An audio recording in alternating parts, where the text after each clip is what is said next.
Caleb, when two people get married, it's for better or for worse, for richer or for poorer, in sickness and in health. I know that, but marriages aren't fireproof. Sometimes you get burned. In wedding vows today, so often couples say for richer, for poorer, for better, for worse, in sickness and in health.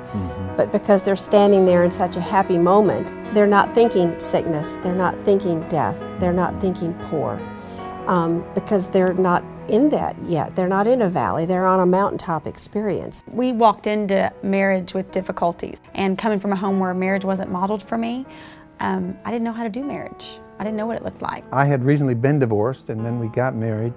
I looked at life like there needs to be some freedom there for me, and Cheryl looked at life like there needs to be a relationship there, and the relationship needs to come first. I kept wondering, how are we going to get out of this here? Not how we was going to make it, but how are we going to get out of it?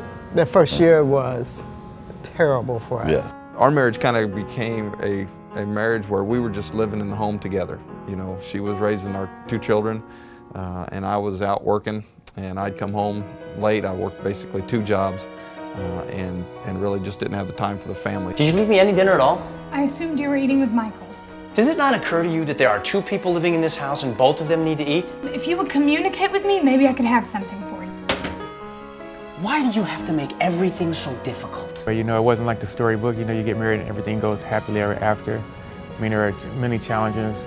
It was one of those times where we spent nights and nights, you know, talking and crying and arguing and not even coming to any kind of conclusions at all, and realizing we can't do it. We can't do it anymore. And it didn't feel like there was any hope. I was always worried, like, well, this could be the conflict that causes us to get divorced. If this doesn't get resolved, we could be finished. I knew that our marriage was bad. I knew that it had gotten to the lowest point, but to hear the finalization of those words, I do not love you, I don't want you, I don't want Madeline, that hurts. Sometimes it takes rock bottom for us to realize what we promised and go back to our promise, and then to get serious about investing in our marriage and our family and our relationship with God. He had come home and said, hey, I heard this thing on the radio called Weekend to Remember. It's a whole weekend about your marriage. I think it would be great for us to go to. I was like, no, I don't want to go. It's been a whole weekend talking about our marriage. We've been talking about it for the last 5 years. Our church was promoting Weekend to Remember, and it was really a no-brainer for us. Nobody needed to twist our arm at this point. We wanted it really bad. I didn't want to be there, and I didn't want to hear what they had to say, but I recognized that what they were saying was who I was. I really started to feel like there was some hope, and it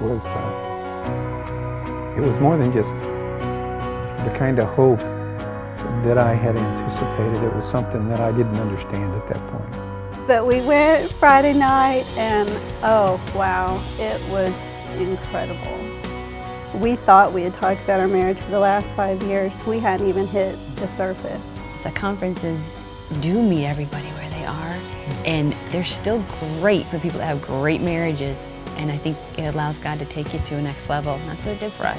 Things were going good, and then God said, I want you here. The Weekend to Remember is just a great weekend getaway for a couple where you can spend a lot of time together, but you get a chance to spend that time around receiving those blueprints from the scriptures of how you can build your marriage. For men, it's an opportunity to tell your wife, you mean more to me than anything. Let's spend this weekend together and let's work on our marriage. After we attended the Weekend to Remember, we didn't just stop there. We became members of the Home Builders, and we began to have couples around us that was for our marriage. We knew right then that we were going to start this all new, and didn't matter what the past was. It's worth giving the time and the energy and the focus and the attention to making it better, to making it all that God intended for it to be. And as long as you're breathing, there is hope.